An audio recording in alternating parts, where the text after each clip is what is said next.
or in the videos or tried it anytime, in any space or place.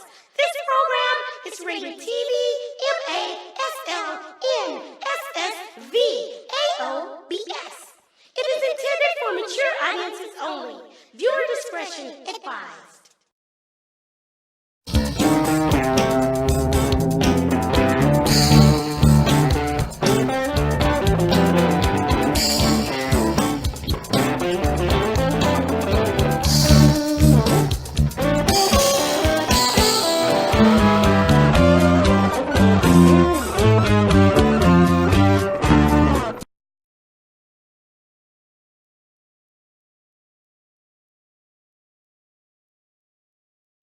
Hey, what's up? I'm Freda, and I'd like to thank you all for tuning in to the third episode of Altered Culture TV. These are my co-hosts, Leland Poe, Kedrick Diminish, and Belle Latrec. And we have some really cool guests that we're going to be sharing with you and introducing you to if you're unfamiliar with them. If you are familiar, then hey, right on. Welcome. But welcome either way. At any rate, we have some metal by a cool band that played Noise Fest and by the name of Off Color. Pardon me. Some of these guys actually play in another band by the name of Year of the Dragon, which is just like awesome. We have oh my god, this guy is so talented. I don't even, it's hard to believe that he brings so much to this single project, to the project. At any rate, the name of the project is called The Slow Poisoner, and this fellow is named Andrew Goldfarb. Incredibly talented. We've had the pleasure 3 times now, and each time I'm just as grateful and entertained as I was before. Okay, we have an interview by Lynette McKendall, who does my tea therapies, or tea therapies. Oh my god, she makes the most incredible blends of organic teas from around the world. And I'm all about teas, so I thought that it would be a great idea to share some of this with you. We also have an interview with filmmaker Wendell Bennett. We also have bassist from the Sterile Jets, William B. the Third Partnoff. That's a mouthful, Bill. And Bill is reading, The Devil is Coming, The Devil is Coming. And, of course, Sista Sin. Because, after all, I'm just, like, making up ways to share my stuff with you. Don't forget to hit the like button down below. And as usual, we thank you so very much for your support.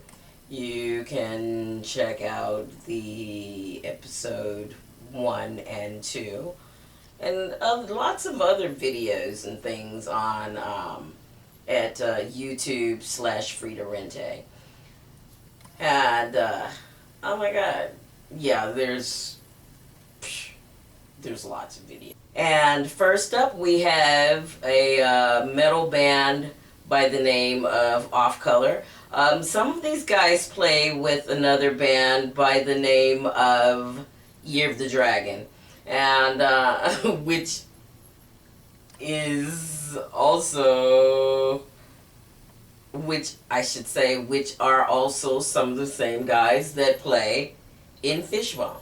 So wow, it's a family affair.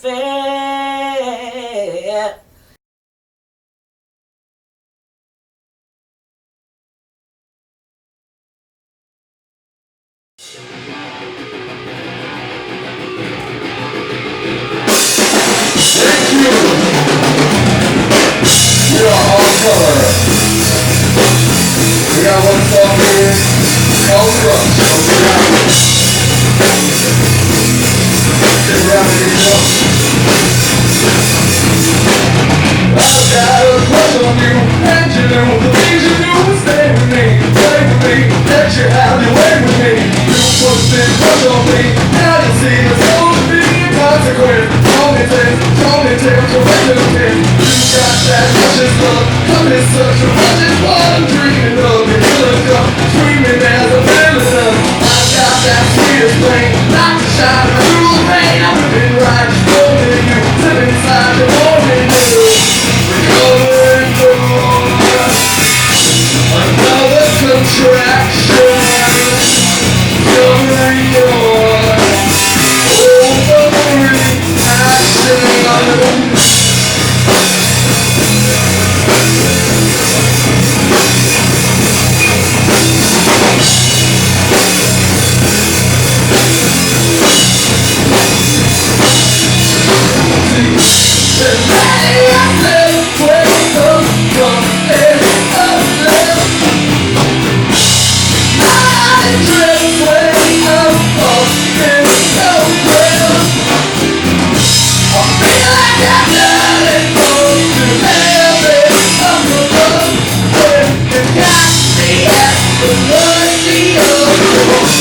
Russian love.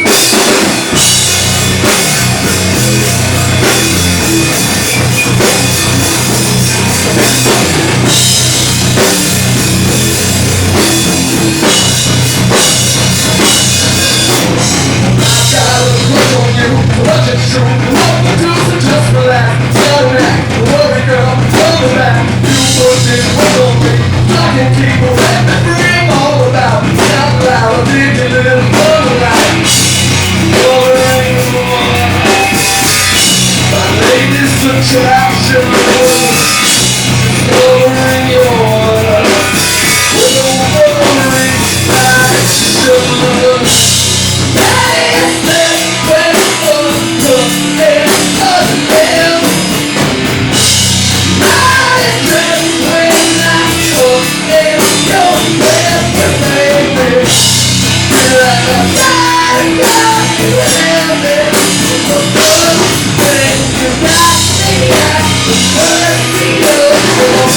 Crushing love.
fucking prick!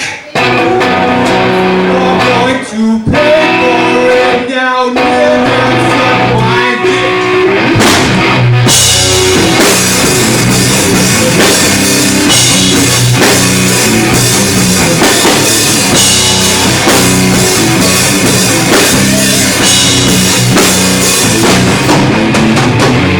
Last time I told you it won't happen again. Roll your windows up and it won't mean a thing. I'll jump on your car and I'll pull your ass out. And then I'll tear your lungs off and beat you down.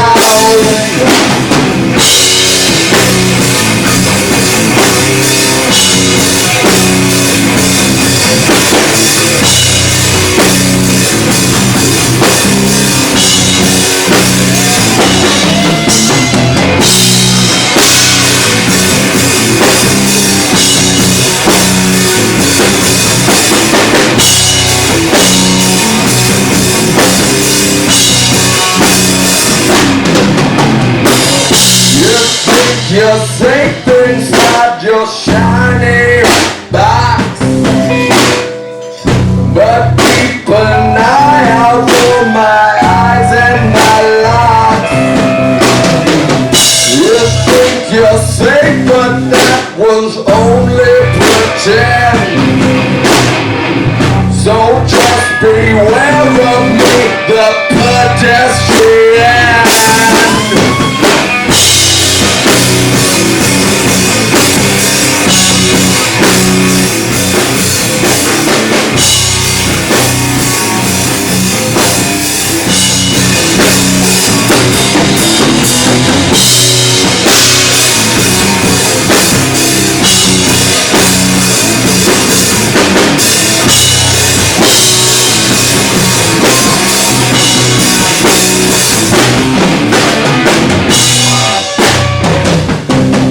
Mr. Hanks.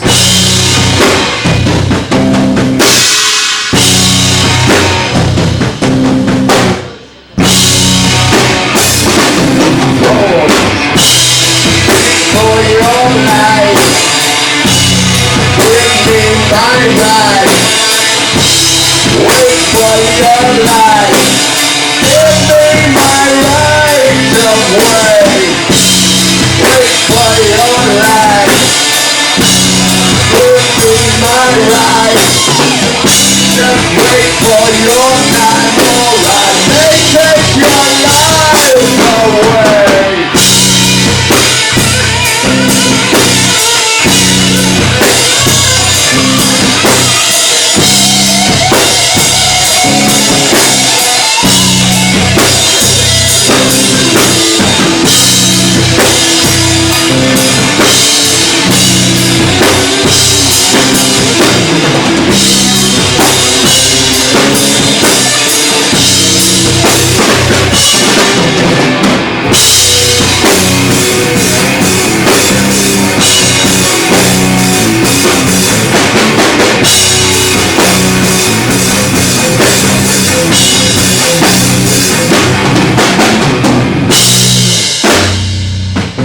When I'm out on the street, you're rolling up on me like you're crushing my feet.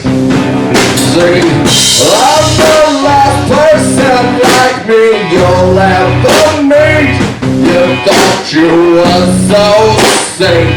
Here I am in your front seat, pedestrian.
all along.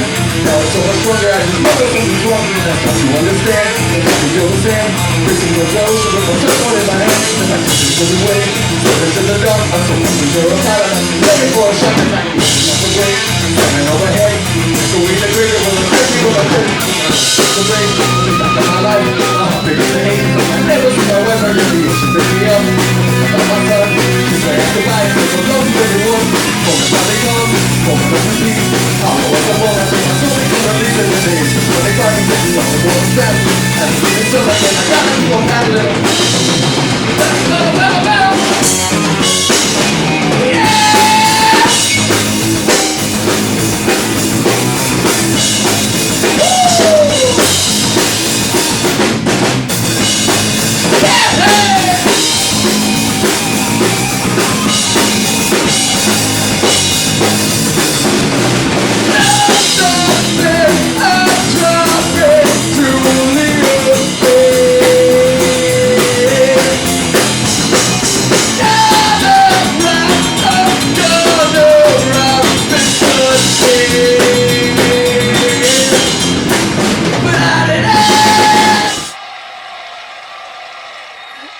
You guys are so cute. So tell us who you are so that your fans will know. I'm Kareem. Roger. My name is Jeremiah. Well, they call me Ali Karen Bay sometimes. All right.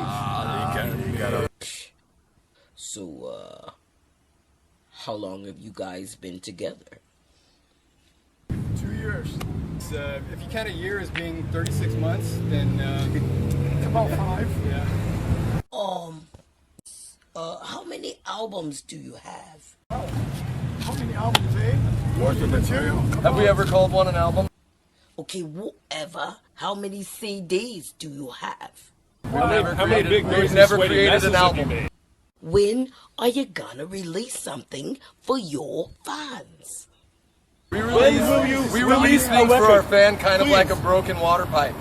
So you just stand under it with your mouth open like this and let the releases fall in drop-wise. So, fine. By the end of this year, we'll have some goodies. Evidently, we go to Kareem for the straight answer. If you hang out with me, you can hear it now. Yes. No. Yeah. I'm so not scared. So, who and what are your influences? Spit him out. He influences me. Yeah, that would be Kareem for me. And maybe Todd too. And My mom's a pretty heavy influence in my life. I like the sun. when I can hear him. Gravity's kind of cool. Yeah. So, what are your plans for the future? I think we're going to try to reinvent the wheel because we like doing that. We're going to write more. We're going to write a ton of songs, and we're going to record a bunch of songs. We're going to put them out there, and we're going to enjoy that process. And then maybe we'll play out a little bit. I'm sure we'll keep our toes in the water. Yes. We realize it's a long time since we've been able to really feel honestly that fuck you classroom feeling. And so we've come up with a new writing approach that really makes us feel like fuck you classroom, and it's working for us. All right, fellas. Thanks so much for playing Noise Fest and being here on Altered Culture TV. Thank you. Oh, you guys are adorable. We at Altered Culture TV are super excited to introduce to you this next guest. His name is Andrew Goldfarb. He is from San Francisco. He is a 3-time guest performer of Noise Fest here in San Pedro, California. In fact, he's one of our favorite guest performers. This guy is super, super talented. He's a singer, songwriter, musician, an artist, painter. He writes stories. Oh my God. He's also the advice columnist at Pork Magazine. This dude, I don't even understand how he has time to do all that he does, and it's so astounding, and I just feel, whoa, super hot and sweaty. I feel super, super fortunate that we had the opportunity to to witness this, much less as well as bring it to you. So, at any rate, I never got a chance to actually interview him when he was down here. So I shot off a few questions to him on Facebook. That's right. Because, you know, I am still who I am. The person that has a hard time getting out. But I did get out a bit this past summer.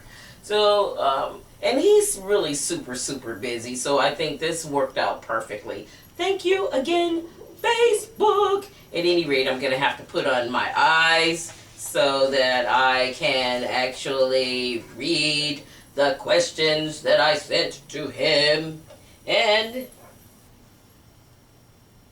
his answers.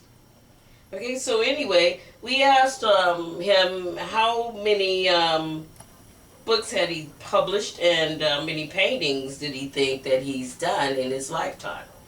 And of course, his answer, Andrew's answer was, he's published 8 books and he's painted about, and he's done about 1,000 paintings. That's crazy.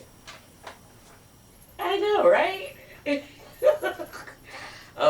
We also asked him if he hears colors, and Andrew answered by saying, he said, yes, he does hear some colors on occasions when he's in a sensitive state of mind, and he suspects that it is not as uncommon as we think. Do you? Okay. Not mad at you. We asked him who his favorite characters were in the stories that he's written. And he says that his favorite characters are Ogner Stump and Slub Club. And we're going to put the, you can go and check them out at the website down below. Oh my God.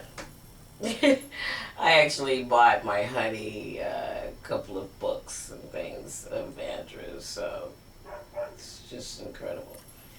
Anyway, we also asked, do you work out your characters and stories in your dreams? And he says that the stories that he tells tends to be short and surreal. And he tries to convey a dreamlike environment where the dream logic holds sway rather than realism. You don't have to know what it means. That's okay. It's okay. Woo woo woo. Okay. We asked him where did he come up with the name The Slow Poisoner, and how long had he been touring with this project. Andrew says that he formed the band in 1996 and he went solo in 2005. Okay. We've also asked him how much has he invested in coming up with the ideas to write the songs, paint the pictures, storyboards, special effects, and tie them all together in his performances. Because it's a lot of work. As if. Anyway, he says that nowadays he just lets the songs grow organically. And when he has an initial idea, he tinkers with it for a month or so and slowly develops the music, the lyrics, and the props.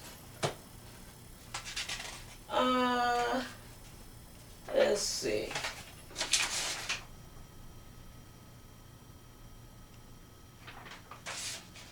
So here we are, boys and girls, shirts and skirts.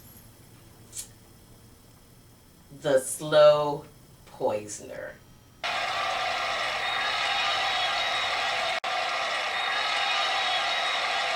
Worms now, worms, friend, worms. They may be small, but they can be ornery, they can be dangerous, they can be trouble. Especially when you get your worms and they start driving motor cars, they start tooling around in these souped up hot rods like the kids do. Only they're worms, so they don't operate quite the same way, they don't obey the same laws. I'm all for equality, I'm all for diversity, but if those worms are going to be on the road, they're going to have to do things a certain way, because I've had some troubles, I'll tell you about it.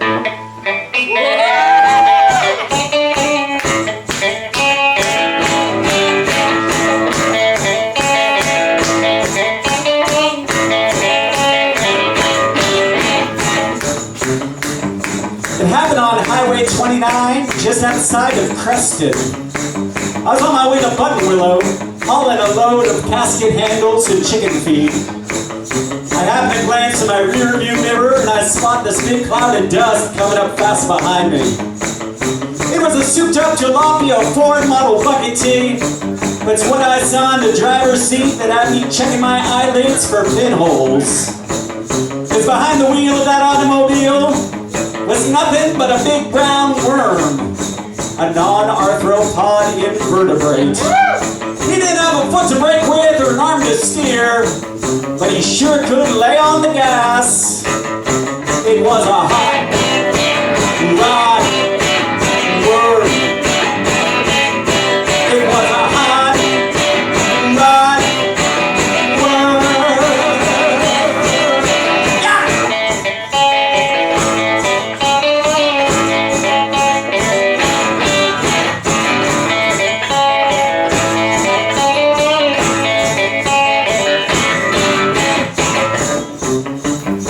Well, at first I figured I was just suffering from a bad case of white line fever.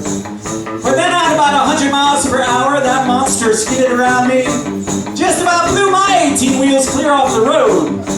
So I lean out my window and I say, "Hey, you crazy critter, you keep snaking around like that and we'll both be headed for the meat wagon." Well, that big old ugly slimy thing just gave me this eerie sort of smile, kind of curled up, dropped his tail down on the steering wheel, and gave his heap a 180. Next thing I know, this freak is dropping the hammer down, and we are headed for a fender bender of cataclysmic proportion. We had a hot rod worm. It was a hot rod worm.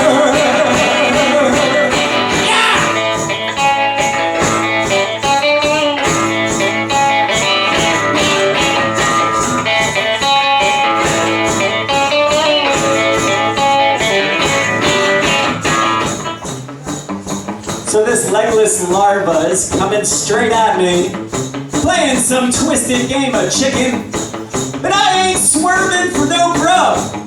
So I just power up and stand on it. Before I get flung from my seat, I run my Mack truck straight through that creep. Through the smoke in the glass, I can see that I sliced that damn worm and his motor car in half. But much to my consternation, he is still riding high, only now there's two of them. His front half is cruising on a two-wheel steering suspension and a V8 engine in one lane, and then the other, his back half is regenerating on top of the trunk, riding the rear two tires straight to hell. Scientists call this mitosis. But I give up, man. I'm gonna get me a job as a shoe salesman and never see a hot rod worm. It was a hot rod worm. It was a hot rod worm.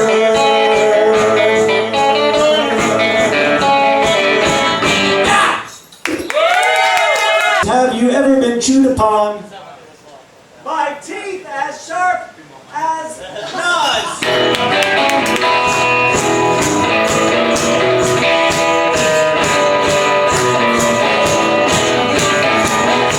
Ever been chewed upon by teeth as sharp as knives?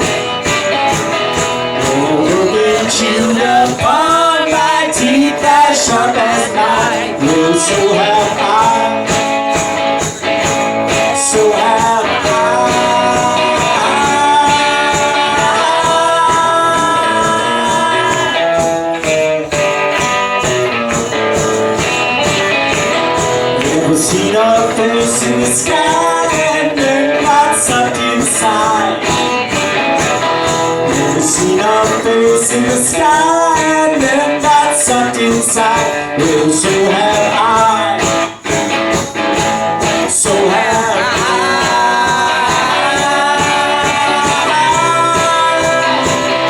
Inside your skin, my diamonds weeping. Ghetto nails for sorrow sleeping. Vacuum cave whose walls are seeping.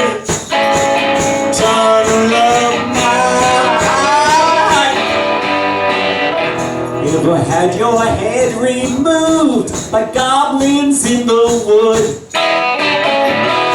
Ever had your head removed by goblins in the wood? You know it's good. You know it's good.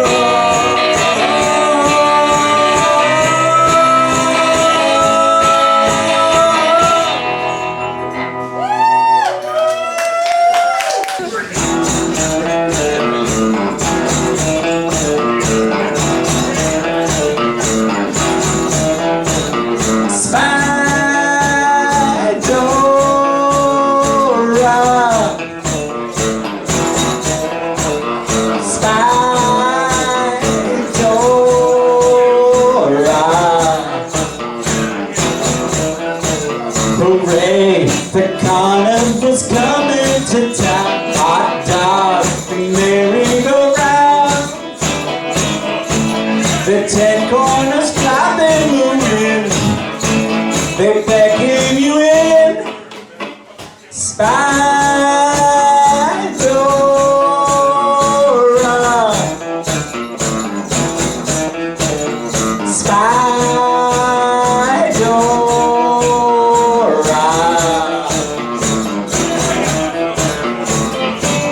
The 10-in-1 starts after dark. The lobster man claws with 8 arms alive. She's eating your mind. Now you dance.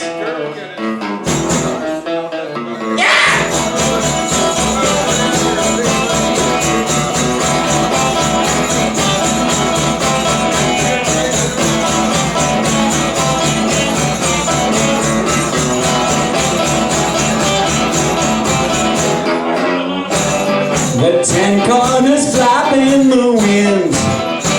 They beckon you in. The night is a web and you're a fly. The night is a web and you're a Spydora.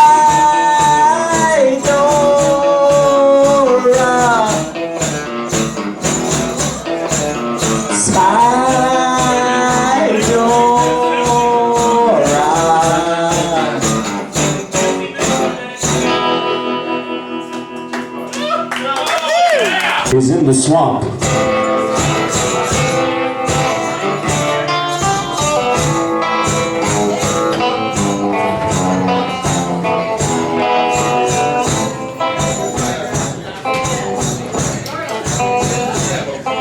The devil's in the swamp. He's been there for an hour, weaving thistles into ropes and plucking snakewood flowers. The devil's in the swamp. He's been there for a day, where houses built with marble posts turn sour with decay. The devil's in the swamp. He's been there for a week, mesmerized with raccoon eyes beneath the cypress leaves. Yeah!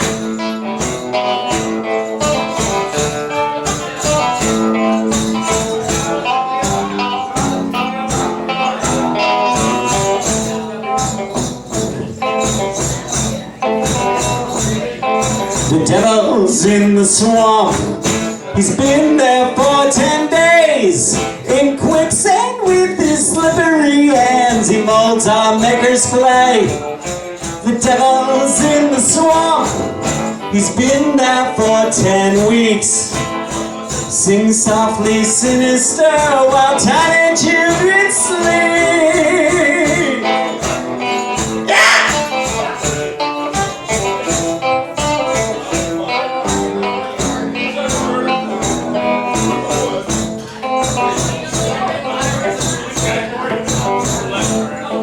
The devil's in the swamp. He's been there for a year. Reels in aspirations, whispers rumors in our ears. The devil's in the swamp. He's been there for 10 years, casting out the netty wove of whorehound and primrose. The devil's in the swamp. He's been there forever, twisting all the cutting wood across this trembling earth, across this trembling earth.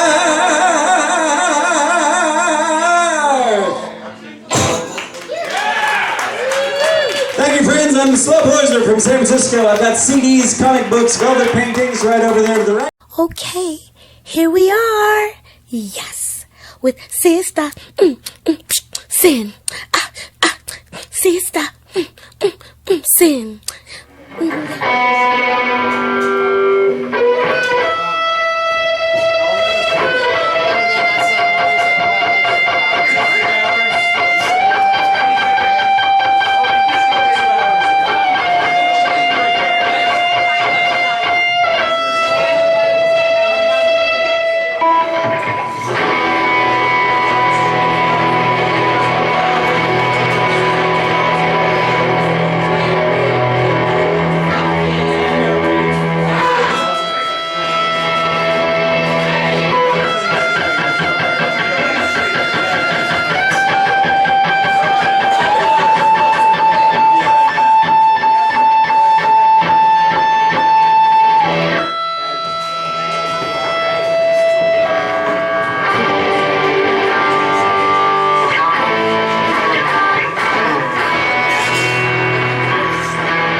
Stolen kisses in the dark. A woman gets mugged between parked cars. This is where the children play.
It must have done something right, because there are angels on my side.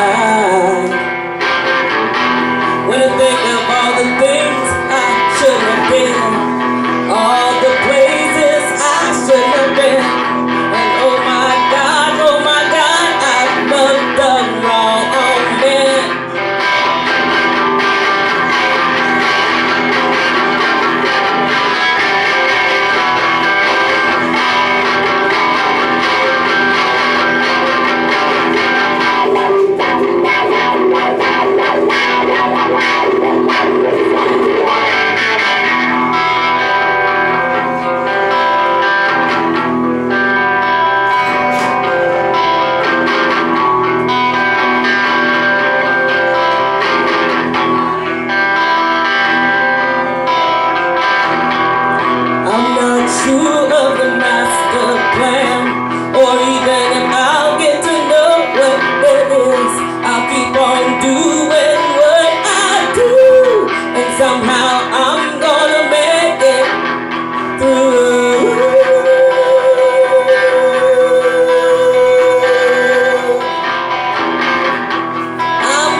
And here we are, Bill Partnoff.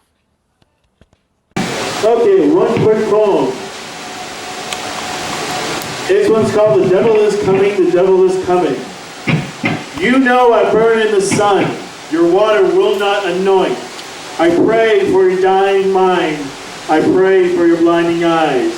You smell like shit, I peel your skin.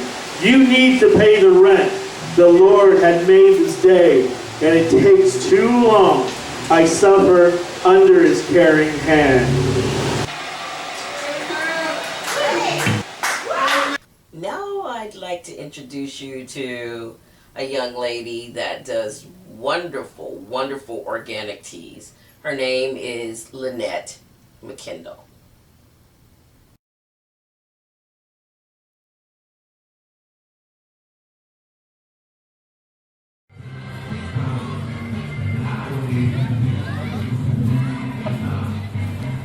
Hi, how are you today? How are you? Welcome to My Tea Therapy. What's your name? Lynette. Lynette? Yes. Okay, so tell me a little bit about what you got going on here today, Lynette. Okay, so what I have here, I am a master tea blender, and so these are some of my custom blends. And so I've got some loose teas here that I've blended up, a couple of different flavors.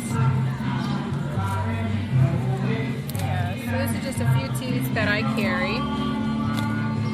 Yeah, so I hand blend these. I do them loose, and then I also have the tea bags as well. Okay. Which I hand bag these as well. So these are my little sample boxes. Yeah. That's nice.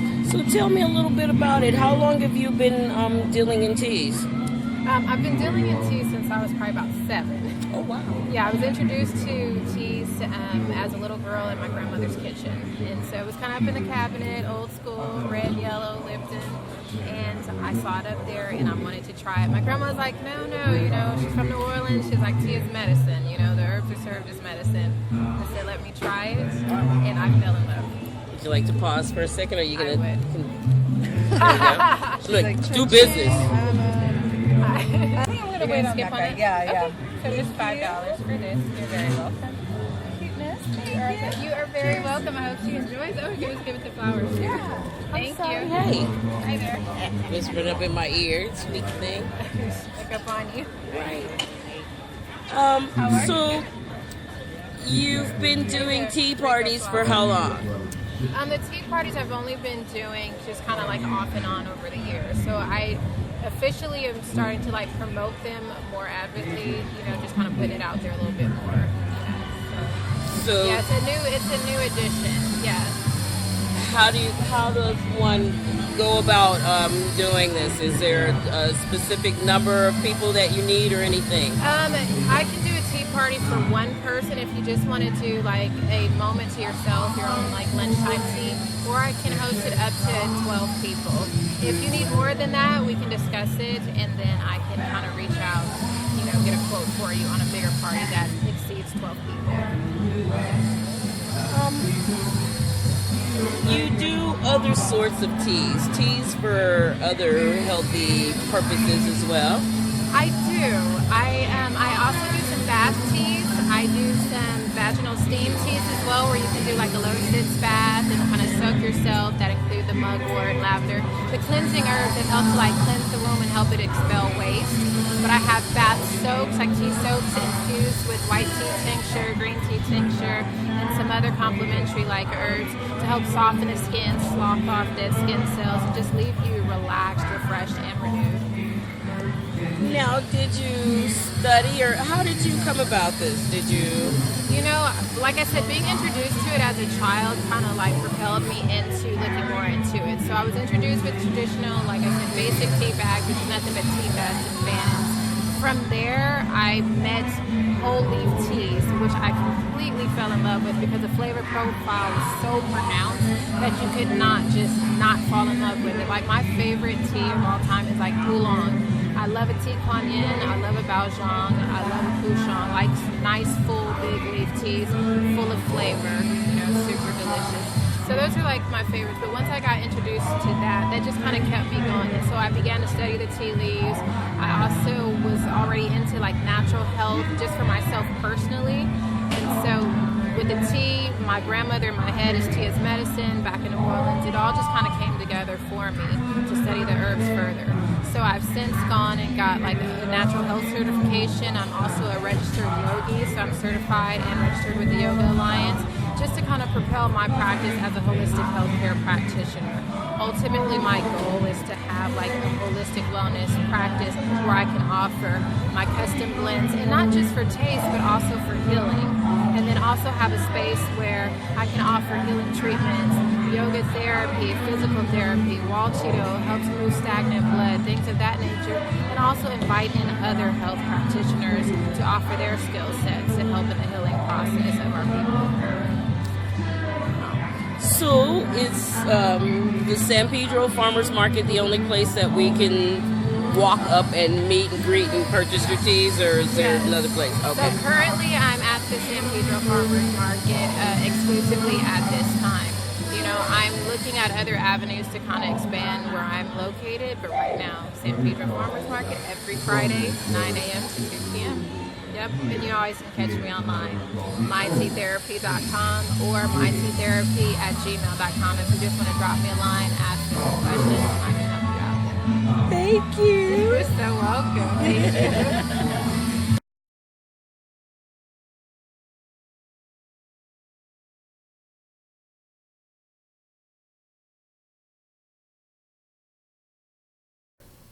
So here we have a really cool filmmaker by the name of Wendell Bennett. He's not only a filmmaker, he's also a musician and a singer. He's created talk shows and things of that nature. Some are extremely serious and very real and very informative. I don't want to go any further. I'll just roll it. Well, I'm a filmmaker, a musician, a DP, an editor, a songwriter, and a father and a husband. Okay, so what's a DP? Director of photography. Oh. The difference between that, so like if you're working on a movie or something like that, what people don't understand, you have a director on the movie, then you have a director of photography, which is also a director. So this is what I do. Okay. So, tell me something. Do you have an education in film, art, music? I do. Let us start with how you were inspired to become creative in the first place. Well, one of the person that really inspired me into film was Robert Townsend, or is Robert Townsend. So when he was doing like Meteor Man and the 5 Heartbeat, back in the days, I guess it was back in the early 90s, I kind of like always found myself in situations and places where he was at, you know, because I wanted to be a filmmaker. And he's like one of the nicest guys that you would ever meet. Shout out to Robert Townsend. But my education in film, I have a degree in film from the Los Angeles Film School, which I graduated in 2010 with Associate of Arts degree. Okay, so then let's kind of take it back to like childhood and all of that. You want to know about my childhood? Okay, so black man growing up in America, the young black man in America. I'm just like all the other brothers, you know. Okay, well, were you creative as a child? I was were your very parents creative? Well, my parents were not creative, but I'm from Detroit, Michigan. Okay. My brother-in-law Gene Lyons used to play with Dennis Edward of The Temptation. And I was 11 years old. I used to watch his car when I was 11, so that's how I got my start into music. Okay. But later, I developed an eye for the visual part of it. So that's what I became. I wanted to get When's the album coming out, dog? as much knowledge as I could as a filmmaker. You know, knowing how to make films and videos. So, then let's start with the music. Can you remember the very first record that you bought with your own money, not your parents' money? I used to listen to a lot of Smokey Robinson, a lot of Motown stuff, you know, so it probably, I was so broke when I was young, I couldn't even hardly pay attention, so I had to learn how to play music myself, so I couldn't go buy records and stuff like that. But I did find an album, a Barbra Streisand album, on the ground one day in the snow, and I picked it up and I played it. Oh. It was called, one of the songs was called How Does the Wine Taste? And I listened to it. I was only like 11 years old, and I'm like, Barbra Streisand. back in East St. Louis, Okay. Illinois. So what were you playing? What instrument were you playing? I started playing the bass guitar. Okay. And that was my brother-in-law, Gene Lyons, played the bass with Dennis Elwood, and I formed a band, local band in the neighborhood. How old were you? I was about 11, but my first recollection of music was when I was 6. I even wrote a little rap about it. It says, I've been known to rock the microphone. It started when I was 6, but now I'm full grown. I rock it in the morning, I rock it late at night, I rock it anytime because it makes me feel right. So get funky with the beat, get funky with the sound. You gotta get funky when I come around. And I don't care what people say, cause I'll be funky to my dying day. If you got a little rhythm, then you got a little soul. So get funky with me and let's take control. And I don't like to see nobody sitting around. I like to see you people getting down because the beat is dope and I know you like it. So come on now, y'all, and let's strike it to the beat now. On your feet now. Strike it to the beat and get on your feet. I said, do it. Hey, give me some bass now. Nice. How old That's were a you? mouthful, right? How old were you? When I wrote that? Yes. that was in the 90s when I did that. Okay. But I have to remember back. All right. When I did that. All right.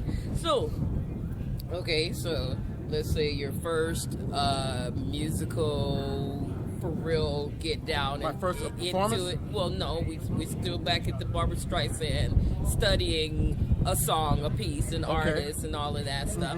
So, once you got over or into that, did that actually inspire you to pick up other instruments? Well, how was it in digesting the instruments within the music? Well, like I said, when I was 6, I was in the 1st grade. And I saw this little kid at Franklin High School in East St. Louis. I don't remember his name. He was playing the piano, some Ray Charles stuff. And I had never played piano before. Didn't have a piano at home. You could tell he had played piano before. So I went away when no one was around. I went to the auditorium and I tried to remember how to play that melody. And I did. And ever since then, I started playing that melody. I found out that I could play music. But I got into a fight with the little boy later on. He got mad because I was playing the piano, and tried to hit me in the eye and stuff like that. So then, theoretically, it started with piano before bass. Yes, it did. That was the first piano, bass. Definitely. And guitar. I started playing guitar because my brother, he bought a guitar. Our friends in the neighborhood, we all wanted to play music. There's about 4 of us. I'm the only one that pursued my dream. The rest of them, they're dead. So my brother wanted to play guitar. I was out of the 4. I was the last one to get my instrument. So our neighbors, there were 2 brothers. Their father went and bought them instruments. I'm in Detroit. I was living in East St. Louis. My brother called me and said, hey, I just found a wallet with $82.50 in it. So he went and bought his stuff. He bought it from the pawn shop at a guitar and amp. I didn't have nothing. And I'm the only one that's still lasting because all of them are dead now. So God rest their soul. So when did film come into the equation? Film came in one day. I was probably a young teenager. I was in a Kresge store in East St. Louis, and I got this Mickey Mouse contraction, old, camera like the old. I think I paid about $5. You can show movies on the wall and wind them up and see Donald Duck them on the wall. So for some reason I bought that. I didn't know I was a director. I've been a director all my life. Directing people. You do that. You do that. Follow me over here. Do that. Let's do that. Let's go. People say, okay. So we did it like that. So I later found out that I had the ability to direct. So when did you actually decide that you were going to get an education? Well, this 5 years, I shot a feature film, my feature film, which is called Sidetrack. I shot that 5 years before I got my education, before I went to film school. That's just like being on a set with my kids, doing extra work and stuff like that. Like I said, I've always had it in me, so I just took a chance. And when I wrote my film, I was the last person in the world that wanted to direct my film. I was going to get Oliver Stone. I thought about him, and I thought about John Singleton. I said, yeah, but I just don't have that number to call them to direct my film because I had no confidence at all in directing. So couldn't get them to do it. I'm like, God said, you know what, you got to do this yourself. Get out there and do it. So I threw myself out there into it, and that's one of the best things that I could ever have done, was to get out there and make my own mistakes and learn from it. And your first film, the name of it? It's Sidetrack. Sidetrack. It's called Sidetrack. Okay. You want to know what the story's about? Absolutely. I'll tell you what Sidetrack is about. Kids, I'm very passionate about kids and helping kids, get an education in life and walk away from the gang lifestyle. So Sidetrack is a film that to teach kids that you weren't born to be into gangs. You weren't born to be racist. You weren't born to have hatred. toward others. So that's a learned behavior. So they actually get sidetracked into those type of behaviors. So that it came to me. God just gave me that notion, and I had to put it out like that. So, am I mistaken? Did I hear that you have a talk show, or you produced a talk show? I produced a talk show on public access television called Kids Talk Gang Talk. You can find that on YouTube. You can type in Wendell Bennett /Kids Talk Gang Talk. I have about 30 talk shows that I produce. And that's what the show we did with interventions and alternatives to gang violence. So I wrote the film Sidetrack, and Sidetrack, Kids Talk Gang Talk was a talk show within the film. So I was able to take the talk show out of the film and shoot it on public access television for free in 2000. So I did about maybe like 50 shows back in the days. So then let's bounce back to the music. Okay. What sort of projects do you have going on currently? Right now I have 2 albums that I wrote. My first album when I turned 50 in 2004. My first album is called Mood Swings. Very moody. 7 different genres of music on the album. So none of the songs sound the same. 2006 I recorded my second album, which is called Winter Rose. And I have 8 albums I haven't even recorded. So I'm working on a gospel album, a rock album, R&B funk album, and jazz album, and I've even written country songs. So give me 3 principles that help you get through all of this creativity. Well, there's 4. There's a book by Don Miguel Ruiz. Okay.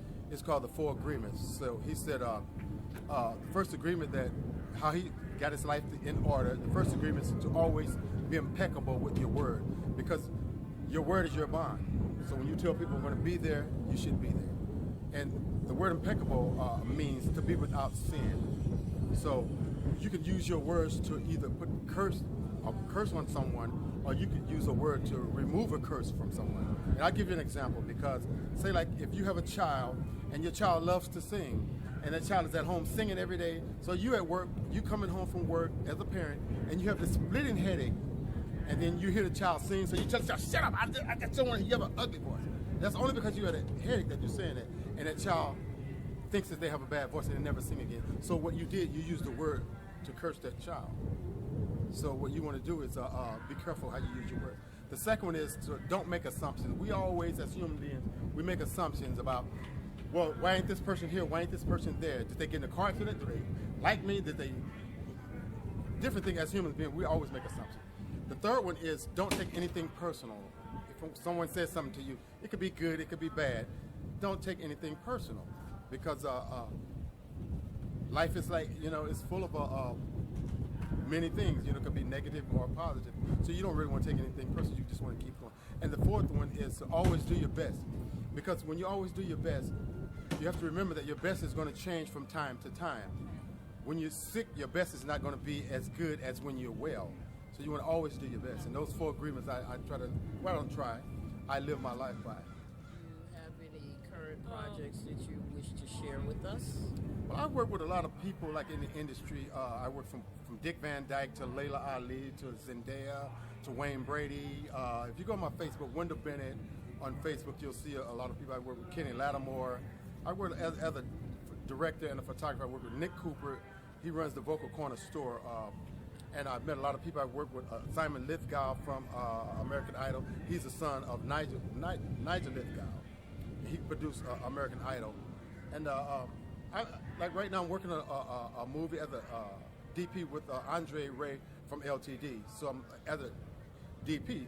So one of the things about the more things I learned in film school, the more things that you can do, like as a DP, cinematographer, and an editor, the more you can work. So I learned to do a whole lot of things in the industry. So I'm working with that. I have a friend, my friend Kirkland Kenner, one of the baddest guitar players, on the planet. I'm working with him on a project. He has some interesting work that he's doing. I'm working with, hopefully you and I will be working on. I work with projects. Robert Townsend, the director, getting back to him, he told me when I met him, he said, I'll work with anybody. I said, Robert, because I always thought I was kind of like he's up there, and I'm like here. He said, no, man, I work with anybody. And I kind of got that attitude from him. He said, I just don't work with people who think they are all that. I'm the director. I can't go to the truck to get the cable. I can't do that. So he taught me a lesson in how to work hard. He said, when you first starting out on the project, you have to work hard. You have to do everything on your project. So I learned to, humble myself and, just act. I just act sometimes as if I know nothing, as I'm just starting. Especially when I work on people, I don't put everything out there that I know. I just pray for God to give me the inspiration to keep going. So you want to give us your contact information? Sure, you can. Microphone at AOL, MICAHFONE at AOL.com. Microphone at AOL.com. You can reach me there. You can find me on Facebook, you can find me on Twitter, you can find me on all these other sites that I'm trying to come up with. I'm trying to get into this electronic information superhighway, because I'm 63 years old. I'm a old man in a young man's body. Thank you guys for sticking with us and checking out the entire show. To you rockers, nodders, stompers, boppers, all of you, do your thing, because no one can do it for you. Peace.